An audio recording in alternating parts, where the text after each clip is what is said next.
भारताकडून पाकिस्तानसोबत व्यापार बंदीचा निर्णय, आयात आणि निर्यात पूर्णपणे थांबवली। पाकिस्तानची डाकसेवा आणि इंटरनेट वेबसाईट भारताकडून बंद, तर पाकिस्तानी झेंडा असणाऱ्या जहाजांना देखील भारतामध्ये नो एंट्री। पीओकेमध्ये भारतीय हल्ल्याच्या भीतीनं 2 महिन्यांच्या राशनसाठी दुकानांवर गर्दी, बंकर्सची साफसफाई सुरू, मदरसे तात्पुरते बंद, तर फटाके, संगीत, लाऊडस्पीकरवर देखील बंदी। दहशतवादाला प्रोत्साहन देणाऱ्यांना धडा शिकवणार, अतिरेक्यांना खतपाणी घालणाऱ्यांवर कडक कारवाई करणार। पहलगाम हल्ल्यानंतर पंतप्रधान मोदींचा पाकिस्तानला इशारा। दहशतवाद्यांविरोधातल्या पुढच्या ॲक्शनसाठी भारताची तयारी, नौदल प्रमुख दिनेश त्रिपाठी यांची पंतप्रधान मोदींसोबत बैठक। पहलगाम हल्ल्याच्या पार्श्वभूमीवर दोघांमध्ये चर्चा।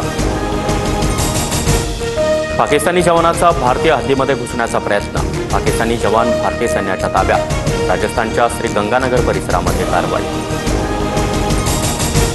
पहलगाम हल्ल्यातील दहशतवाद्यांनी चेन्नईहून श्रीलंकेला प्रवास केल्याचा संशय, भारतीय तपास यंत्रणांच्या अलर्टनंतर सुरक्षा यंत्रणांकडून कोलंबोमध्ये विमानाची चढ। पुरंदर विमानतळ प्रश्नावरून शेतकरी आक्रमक, जमिनीच्या ड्रोन सर्वेला विरोध करत शेतकरी रस्त्यावर। जमावाला पांगवण्यासाठी पोलिसांचा लाठीचार्ज, धक्काबुक्कीमध्ये वृद्ध महिलेचा जीव गेल्याचा शेतकऱ्यांचा आरोप।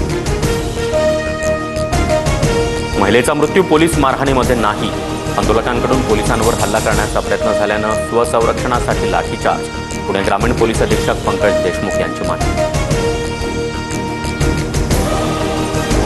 करुणा मुंडेंची पुन्हा एकदा कोर्टात धाव, ऑक्टोबर 2022 पासून 60 लाख रुपयांच्या थकबाकीची मागणी, वांद्रे कोर्टामध्ये अर्ज, धनंजय मुंडेंच्या वकिलांना उत्तर सादर करण्याचे निर्देश।